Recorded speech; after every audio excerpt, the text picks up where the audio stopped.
Welcome to Connie's Truffle House. I'm so excited about today's video, y'all. It's inspired by my love of France, the French language, and the French food. That love originated back in middle school with my French teacher, who just gave me the love to learn French, and continued on into high school with Mrs. Georgia Reed, who was the best teacher I ever had. She inspired me to be a French teacher, which was my career way back in the day. Before I started teaching French, Bill and I graduated college together. We took a year and traveled abroad. I fell in love with France, fell in love with the food, and my favorite dessert is what I'm going to make for you today, crème brûlée. I have 6 egg yolks, room temperature. You know the wonderful thing about egg yolks, y'all? It leaves all those yummy egg whites for you to make other delicious things with. Don't forget about making the macaroons, making egg white frittata, egg white omelet, a souffle, macarons, pavlova, meringues for a key lime pie. I'm going to start whisking the egg whites, and I'm going to gradually add in the sugar. All the measurements will be on the blog, and I want this to become a pale yellow, smooth beginning of our crème brûlée.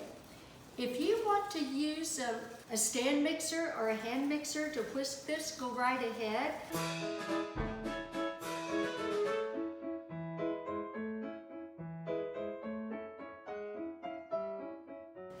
I've got vanilla that I'm going to add after all that sugar has been incorporated.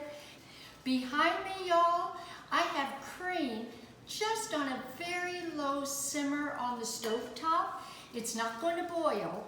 I just wanted to get it started while I'm whisking the eggs.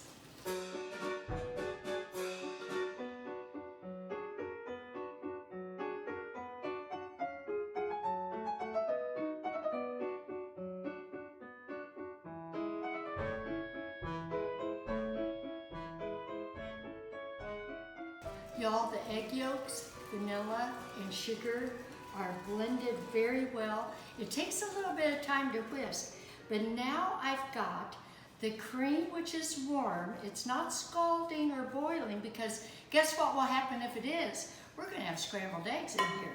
So I'm just going to slowly add in some. I'm going to whisk so we don't get scrambled eggs. We may have breakfast. I may have to cook up a side of bacon. I used vanilla extract, my really yummy brand that I love right here.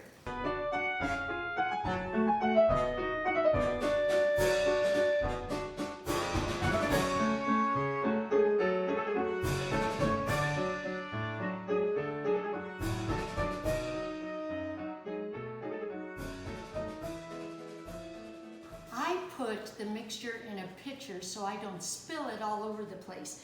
I've got the typical cute little ramekins. This is a perfect size for crème brûlée, friends, because it's shallow, and instead of being deep, it's going to cook more evenly. So I'm going to pour these in, just like that, and make a mess while I'm doing it. Go like that. And I've got 6, which should just about be perfect. And right next to me, you'll see a roasting pan, and that's going to serve as my bain-marie. Remember the water bath that I've done many times in past videos?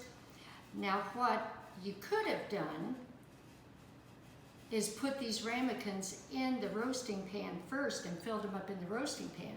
I'd rather make a mess on my towel instead of inside the roasting pan. So now we're going to set these inside the roasting pan, but first I want to show you something. It's just a little trick when baking crème brûlée. I put one of my little tea towels in the bottom, and the reason is the ramekins won't slip around. So that's in the bottom of my roasting pan. I'm going to set my ramekins inside.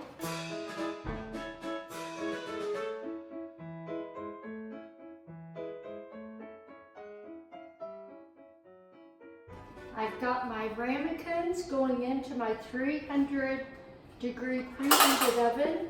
I've got a kettle with warm water, not super hot. And I'm just going to pour it right there. I'm not going to slosh it into my creme brulees because I don't want a waterlogged mixture in there. And I'm going to fill this until it comes up about halfway onto the ramekins. This is the bain-marie, and this will allow for a more even cooking. Okay, I think we are good to go.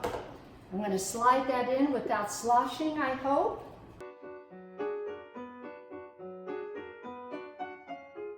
Friends, the creme brulee is ready. Sometimes it will surprise you how long it takes to bake. I believe these have been in for 50 minutes at 300 in a bain-marie. The bain-marie is very hot. The ramekins are very hot. I use a flexible spatula to scoop them out and put them over on a rack to cool. And the spatula is one of these that you could really bend it and get underneath the ramekin.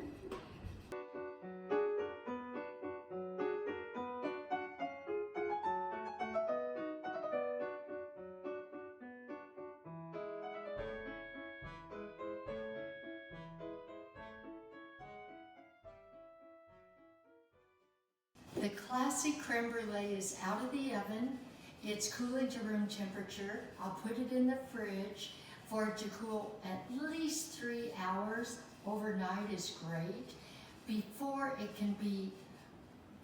the sugar on the top can be bruleed or burnt. Now, if you have a culinary torch like this, great. Sprinkle on about a tablespoon of white sugar and just brulee it with the torch. The result of a creme brulee that's been torched is right here. But this one has a twist. First of all, can you hear the little knocking? That is the brulee, the burnt sugar on the top. Now this one, I put a little layer of melted chocolate on the bottom, and that will be on the blog.